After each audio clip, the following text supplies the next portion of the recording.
Hi, this is Matt. I'm here with Cliff and Ricardo working on the camera.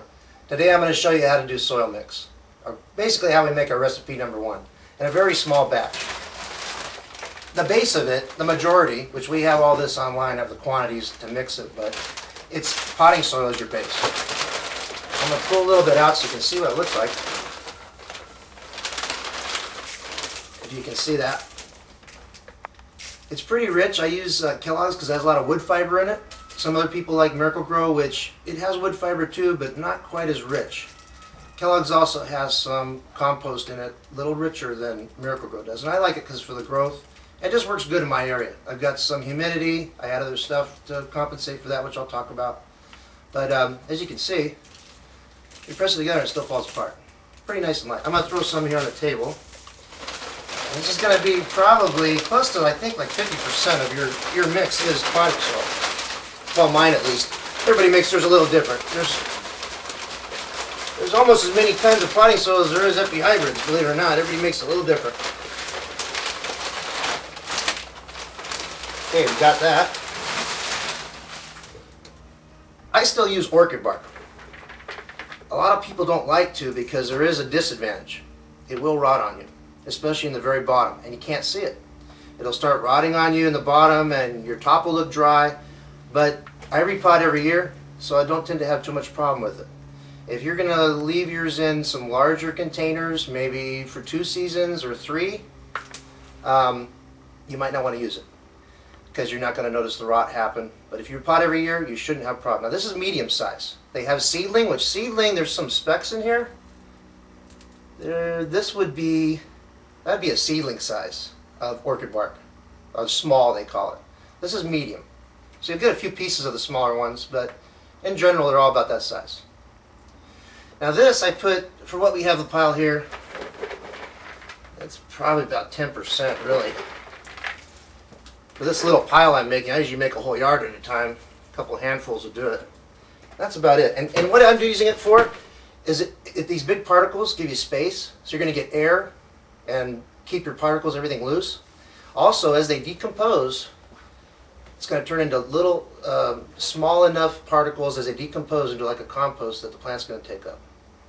So they're really rich. They're adding compost because the other small compost you have in this is going to deplete pretty quick. Especially in the summer, you water a lot, it's going to run right through. To keep the compost, the small particles the plant can get, these will keep drawing off them. It'll keep wearing off of them and you'll keep getting stuff into your soil good. So they're good for that, they're good for air. We need a little more lightness to it. So I add perlite. Usually I use little bigger particles, but today I have like number 2. I would use number 3, but today we don't have any more number 3 with us. So I'm going to put about as much as I did orchid bark, the perlite. This is inert. There's nothing in it. All it's doing is keeping your particles separated and giving you air the same as the orchid bark.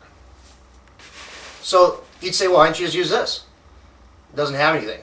You got to have stuff that's really rich. Remember, Epis are jungle cactus, not desert cactus.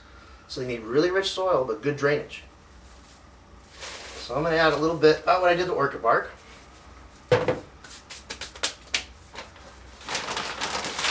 Not everyone does this.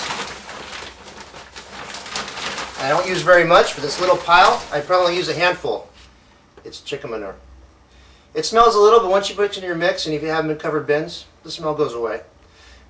Why would I use chicken manure and not another type of manure? You could use steer manure, but it's got a lot of wheat seeds in it.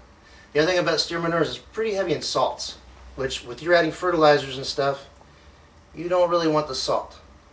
Another thing chicken manure has that others don't, manures, you've got a lot of micronutrients. It'll have a lot of like zinc and magnesium and that kind of stuff. Do you know what they don't, plants, Epis don't use much of those micronutrients, but when you see one that's kind of yellow and you've done everything, it's got the best soil, you fertilize it, it's still got little yellow, it's missing one of them. That's why it's turning yellow. So this kind of help you with that. And with any pots, any containers,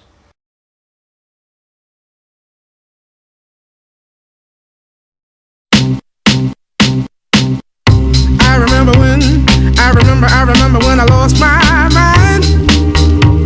There was something so pleasant about that place.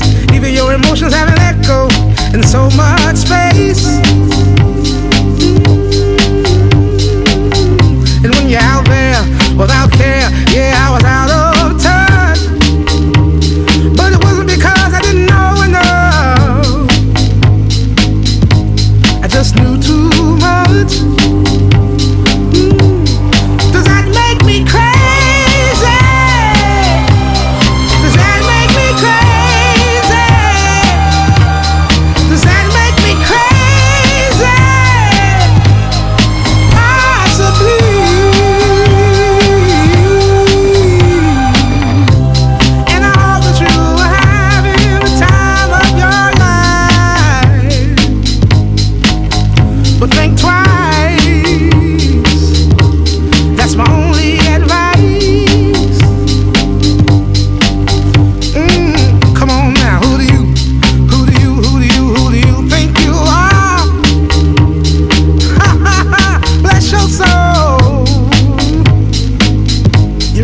you're in control.